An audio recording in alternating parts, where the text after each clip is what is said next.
Hello and welcome to Lamplighter. Today is October 25.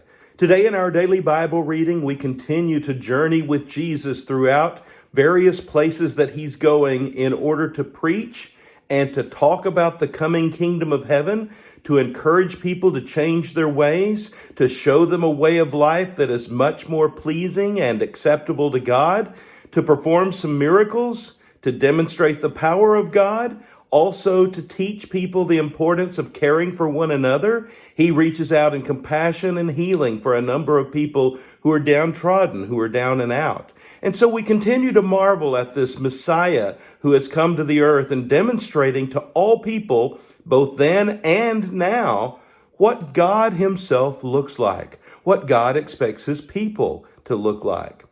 Now, Jesus, because of the miracles he's performing and because of the popularity, he is having more and more crowds coming around him, more curiosity seekers, you might say, who want to be present if a miracle is performed, people who are concerned about loved ones, maybe bringing them to Jesus, hoping that he might touch them with his hand of healing.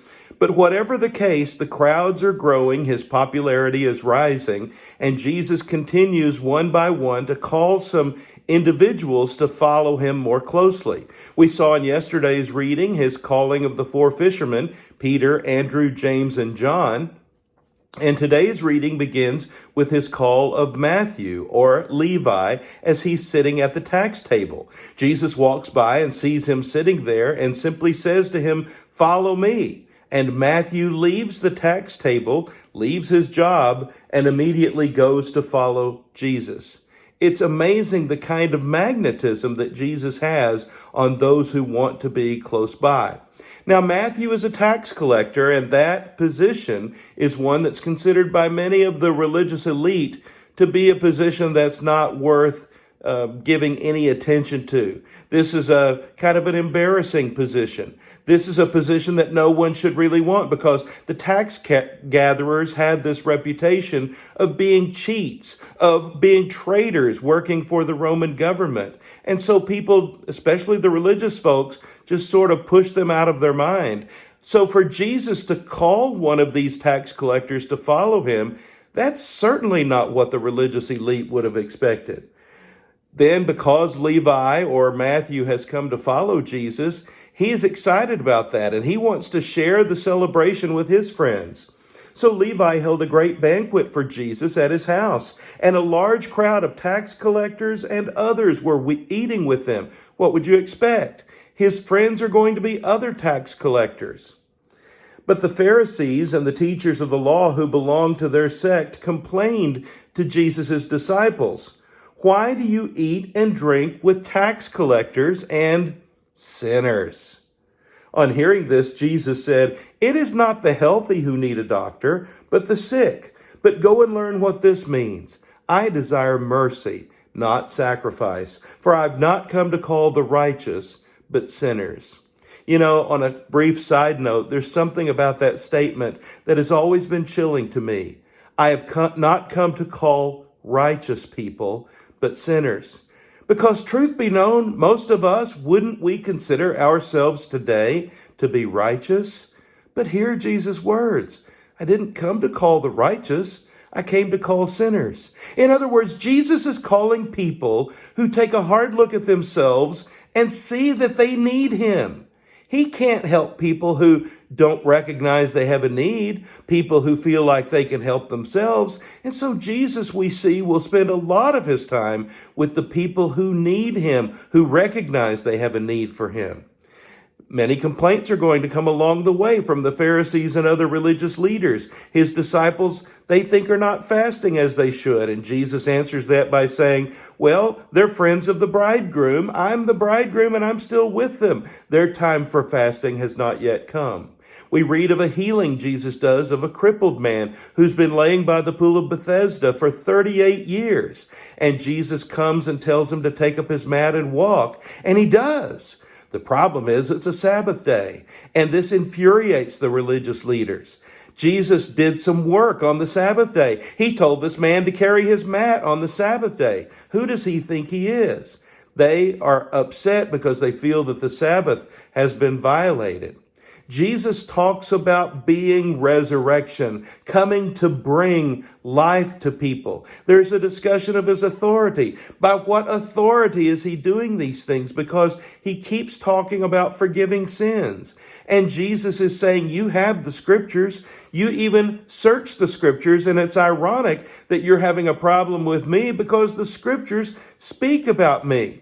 He says, I do what the Father has sent me to do. But every time he equates himself with God, oh, that really stirs up a bee's nest as far as the religious leaders are concerned, because that is nothing more to them than blasphemy. Who does he think he is? And even when he claims authority that has come from God himself, it just adds more fuel to the fire, so to speak. There's one occasion where Jesus and his disciples are walking through the grain field on the Sabbath, and they begin to pluck heads of grain to eat. And even this disturbs the Pharisees and others who are watching them, thinking that this too is a violation of the Sabbath. And so a discussion then ensues, and Jesus says some interesting things here. He says, I tell you that one greater than the temple is here. If you had known what these words mean, and here he says it again, I desire mercy, not sacrifice, which, by the way, is a quote from the prophet Hosea. He says, if you understood what these words mean, I desire mercy, not sacrifice, you would not have condemned the innocent. Then he said to them, the Sabbath was